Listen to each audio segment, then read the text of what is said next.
Okay. Hi, Estrella. Yeah, Hi. let's talk real estate. Yes, let's talk real estate. So, I kind of want you to tell me about Buttercup. What did you buy it for? What was the plan for that? Buttercup. What's going on with that one?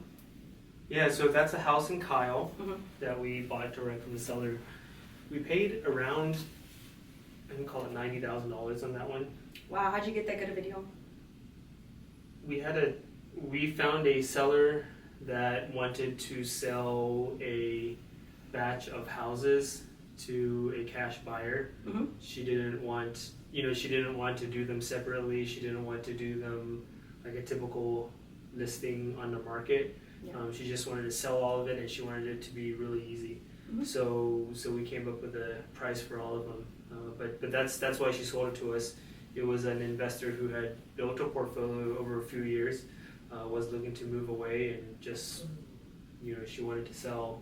So that was one of them. Like I said, we got it for around $90,000. It was a vacant home in Kyle. Okay. Was that a good investment in Kyle? Well, I just look at everything in the numbers, Mm-hmm. right? So, so the first thing I want to figure out is a house like that, how, like if it was fixed up, if everything was good, if I wanted to sell it right now, what would it sell for? Mm-hmm. And I can't remember exactly right now, I don't have it in front of me, but I think it was probably somewhere between probably 250 to 270, right? Is what it would have been like if it was ready to go, like to sell on the market. Walking into the house, Yeah. it looked really good. Mm-hmm. But the weird thing is when I walked into it, like into the house, like it felt like I was walking uphill. Like you could very much like tell that the house is slanted. Like if you spilt marbles, they'd all go to one side. Oh yeah, like very quickly. Yeah. Like it's one of the ones that it's one of the biggest slopes I've ever felt before. But like there wasn't like you didn't see cracking around. Like people always talk about, oh, look for the cracks. Like you didn't see a lot of that at all. Was this one like some of the other ones we've seen where it's like maybe roaches or animals? No. Or It was children? it was a very clean house. Like if I wanted to turn around and rent it without doing anything, I could, except for the fact that it was slanted. Yeah. So that was the biggest thing. Like otherwise, it was perfectly clean. Okay, so you had a slant going on in the house. Is that something you see when you find investment properties? Pretty in this maybe? Not all the time, but it. Foundation issues is something that is fairly common because like foundation issues is the type of thing that if you tried to sell it to a normal home buyer, a normal home buyer can be pretty freaked out by foundation. Like if something has foundation issues that hasn't been fixed yet. Yeah. So that's very common, and so it is hard to sell to a normal buyer because they're either just not even going to want to buy it or they're going to want to lot off because of it. But for most people, they're just probably not going to buy it if it has foundation issues. Yeah. Okay, so it had some foundation issues. Mm-hmm. You got it for about $90K. How much did you put, a ballpark for the foundation work that you had put in? Well, this one has been kind of a shit show. Let's say what I expected to spend on it. Let's hear that. And so I knew that foundation was an issue. And I did get the foundation looked at before we closed on the house, so I kind of knew what we were dealing with. Yeah. And the slope was actually much worse than I expected, Mm-hmm. right? Like when I was walking it, I thought to myself, man, this is going to be at least like a 6-inch deflection is what they call it, right? Right. But that's basically from like the highest point to the lowest point, how much it is. So I thought it was going to be 6 inches because I've never seen anything more than like 4 or 5 inches. Yes. And so I thought it was the worst. What would you end up with? The foundation people went out and they're like, hey, this is more than we've ever done before. This is 13 inches, which is crazy. That's more than a foot. This, yeah. So I was not wrong about it having a big slope, but it was just much more than I thought. Than you considered. And they're like, well, we can do it. And she's like, the most we've ever done is 12, but we can do this one. And so I had that one cost I think $27,000 just for the foundation, and I knew that there was also going to be plumbing work involved. Because those things go together.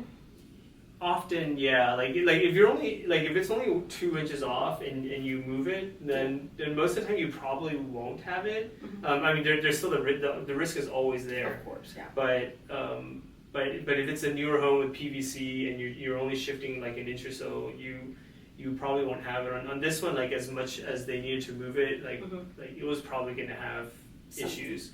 Yeah. And I estimated this one, like in my head, I was like, look, it'll probably be around $30,000 for something that breaks. For the plumbing portion. Yeah, Okay. and it's really expensive because they have to dig under the foundation to fix it, and like if there's a breakdown there, they literally like hand dig down there and fix that. So it's really expensive. Yeah. So I thought maybe so 30 for the foundation, maybe 30 for plumbing. And yeah, that's what I thought it would be when I got it. Okay. The plumbing ended up being more, right? So we got the foundation fixed. They fixed it within like an inch of tolerance, which is really crazy when you think about it. Well, it was 13. Yeah, and back to the foundation, like I mentioned that there weren't any cracks, and that's interesting because sometimes if it shifts like this and like the slab actually cracks, then it can kind of like do this thing, right? Yeah. On this one, there weren't any cracks because the whole thing had basically it's like a boat, right? Like a boat when it like kind of leans to one side, like the boat doesn't crack in half. It's the whole thing goes like that. Yeah. So that's like when they lifted it, then it's just like riding the boat. But it's just crazy that it moved that much. That is absolutely insane. Is that now working with all the buyers that you work with in Austin? Is that been something you've seen? I've never seen anything like that. Yeah, like that's just the worst one I've ever seen. But that's part of why we got some money off for it. Yeah, absolutely. That's why you got it for a good deal. Yeah. You bought something that maybe other people would kind of turn away from. Yeah. Interesting. Yeah. Huh. Well, that's pretty smart. I mean, you saved some money there. Now, if you were working with a buyer in that situation, and like you said, you were saying that buyers kind of won't even mess with something with foundation issues. What kind of would be your advice that you'd give a buyer if you walked into a home? Maybe not with 13 inches, but maybe more like a 6-inch deviation. If it was even 6 inches off, I tell the buyer like it's pretty significant, and I do. My mindset, like how I think about this stuff is not like, oh my god, like that's bad, like we're out. Yeah. Like I always think about it in the terms of, look, money can fix almost anything, and so even if it's 6 inches off, like it can be fixed. But like if I'm talking to a buyer, like it really depends on the buyer. Like if it's your first time buying a home, you've just saved up enough for a down payment, this is probably the wrong house for you. Yeah. Right? But if you're an experienced buyer, like if you're an investor, like if you have a significant amount of cash reserves, then at the right price, it might work. Like at 6 inches, like perhaps it works for you. Kind of like for me, if it's cheap enough, yeah, like I'll do it. But the reason you wouldn't want like a first time buyer to do it is, first of all, like it's just like too much. Right, it would be totally overwhelming. But the other part of it is you have to fix things like after the fact, right? Yeah. So you get a loan, you buy a house. In this case, you wouldn't be able to get a loan on it anyways. But imagine it's a house you can get a loan on. You put your down payment, but when you go to fix that foundation afterwards and plumbing, like that's not like a loan that you got for that. You have to pay that out of pocket. Yeah. So for this one, once again, like I paid almost $30,000 for the foundation after the fact. The plumbing, I'll end up paying more than like $45,000 for that. Wow. So that's a total of like $75,000, not even counting like the stuff that people actually care about, like cosmetic stuff, updating home, right? That's just $75,000 out of pocket. And most people are not going to be into doing that. No, yeah. And even aside from the cost, there is like a time cost as well. If you're a first time home buyer, probably got a job you have to report to, and you probably don't have time to gut it and do all that work and then fill it back up with stuff. That definitely makes sense. Okay, so it just depends on the buyer if you're looking at issues like that. What are kind of, for buyers in Austin, what are buyers most worried about when they're with you? What are like questions you're hearing over and over again from buyers? That's a good question. I feel like sometimes they might be worried about things that aren't necessarily super important, or sometimes they might be worried about things that are definitely worth being concerned with. So what are you trying to burn up? Okay. I don't know why. Like, I can't even think of that right now. I feel like sometimes buyers are asking questions and this is only from me, assisting you. Yeah. I feel like sometimes they're asking questions that are important to them, but aren't necessarily completely important to their search. You tell me, tell me one of these questions. I don't know. I'm picturing the gentleman we took to Campton, and of course we can cut all this, whatever. I'm picturing him and the things that he was asking. He was really focused on how the home looked. What we could. He was focused on how much square foot he would get, even though we were kind of looking in a petite neighborhood in a petite house. He was really focused on the design aspect of it, but I feel like for that type of purchase, and regular buyers, they're asking about money, they're asking about schools, they're asking about other things besides the design concept.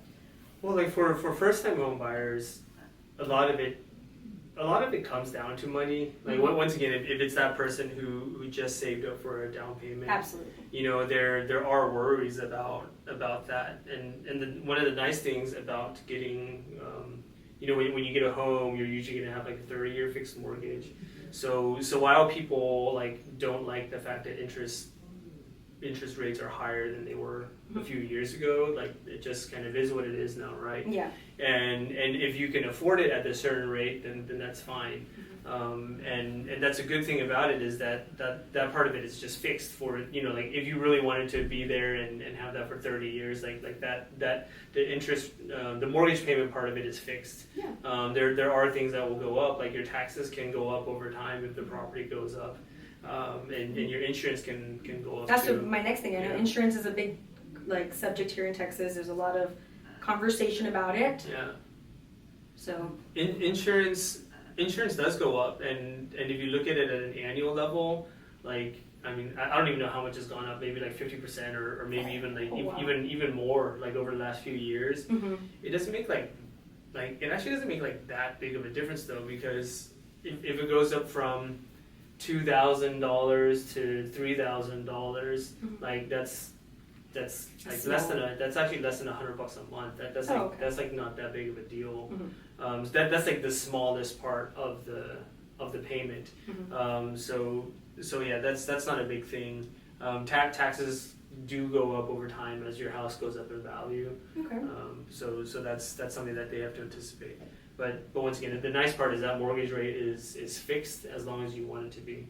So they don't have to worry, at least once they get approved and get that all situated, they don't have to worry too much about the financial part. Yeah. Once they get all that stuff sorted out. I would tell people hey, it's a good idea to always have cash reserves. Yeah. Things can go wrong in the house. For sure. Right? If your AC goes out, that can be $12,000. Yeah. If you need a roof, that could be the same. So these are chunks of money that sometimes that you have to have on the back somewhere. It doesn't mean you have to keep. It doesn't mean you have to always have $30,000 sitting there just in case something goes wrong. But you want to have something. Be mindful that these things, major systems in your home, can go. Yeah. Don't spend your last dollar on your closing costs. Yeah. Okay. Sounds good. So when we're talking about buyers getting prepared to buy a home, what are we looking at? Where should they start their planning? What's important for them to be considering? Well, we always start our relationship with the buyer. Look, we're always going to have an intro call to kind of see what it is that you want. Why are you looking to buy? Why now? And really trying to talk through all that stuff so we can really understand what it is you're looking for. Because my job isn't to be hey, to push you into this neighborhood, or my job is not to tell you what you want. Yeah. Right? My job is just to ask questions and you tell me what you want, and then. And then we can talk about how to get you there.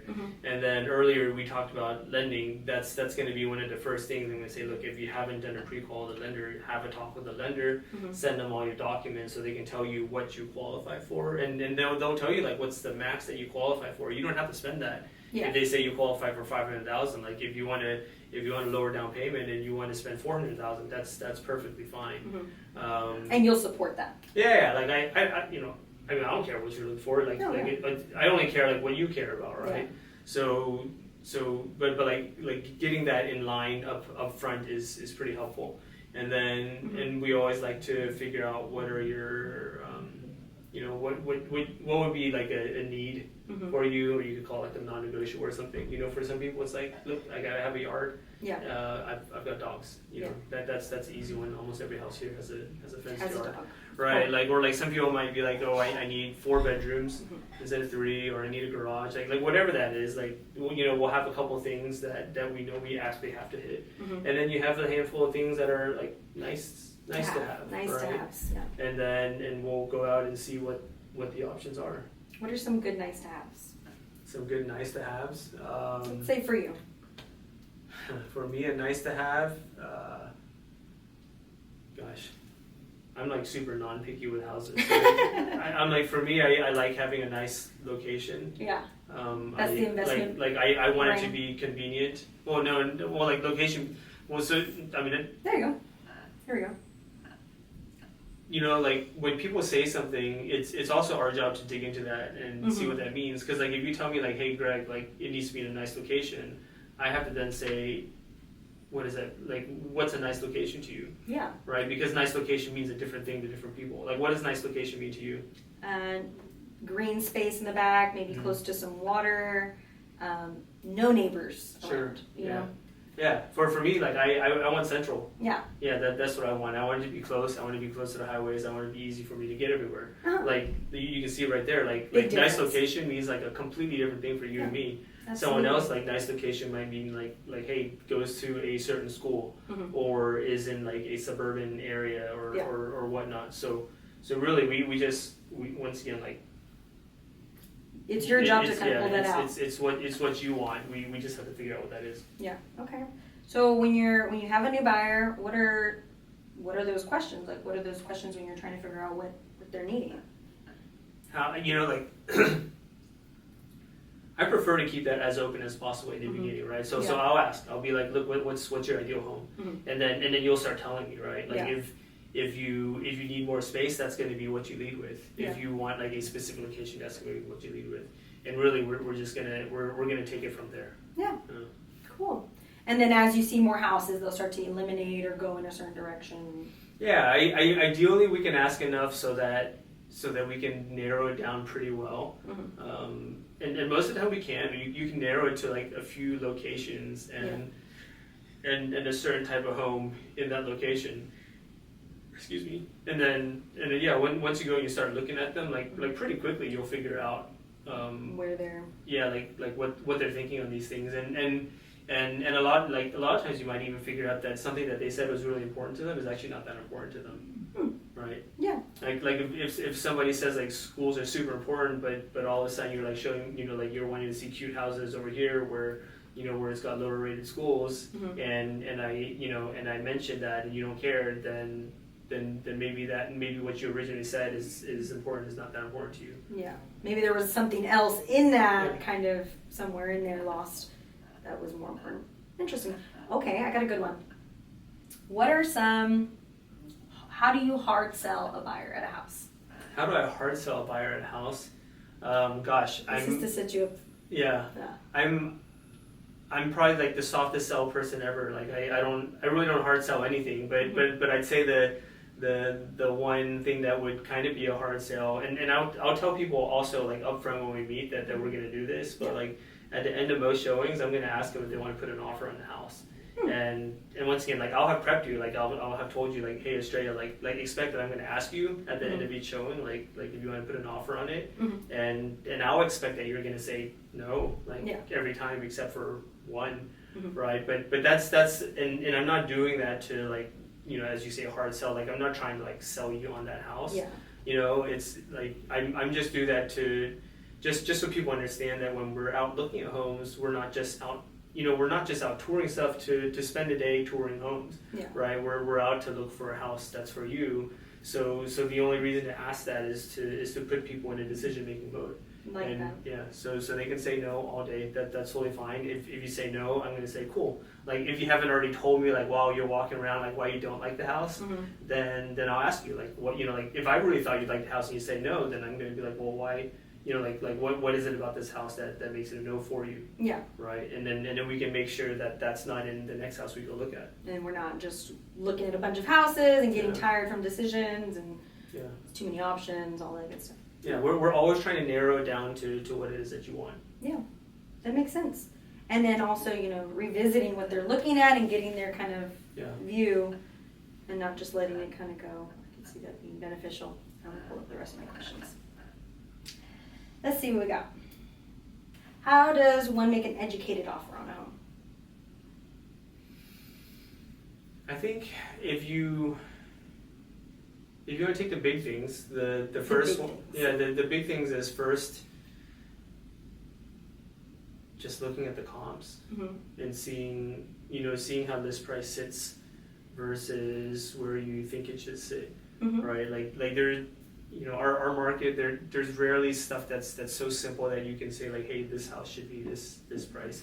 It's always going to be like, well, the reasonable range is between here and here, so you're going to look at that stuff and kind of see like where you think you sit in that range, and you can offer accordingly. The other thing is the seller situation. We may ask them like we may not know but before offering, but like when we're talking to the agent, we can ask like, hey, why are they selling? Yeah. Right. Like they may or may not answer, but seller situation can come into it. And then like days on market, that's a big indicator. Like if something's been on the market for 90 days, we can offer very differently than if something's been on for 1 day and it's about to hit the weekend. Oh, wow, that's very interesting. Yeah. That does sound like a good way to put together a good, solid offer. Would you recommend a realtor in any case of that, or you already have a realtor at that point? I mean, most of the time, yeah. I think that people, it's a blanket statement, but I think if they are not using a realtor on the buy side and they haven't done this like a million times, even if you're experienced and you've done it 3 or 4 times and you're not using one, you're very likely going to miss out on a lot that you'll never even understand that you missed out on. Is a thing. Like I know people who have done things themselves, and it's fine, they got it done, right? Like they got it done, but in talking to them, you just know that there's a lot that they didn't even know existed. Yeah, you don't know what you don't know. Yeah. You can try your best, but you still don't know what you don't know. Yeah. Yeah, that's interesting.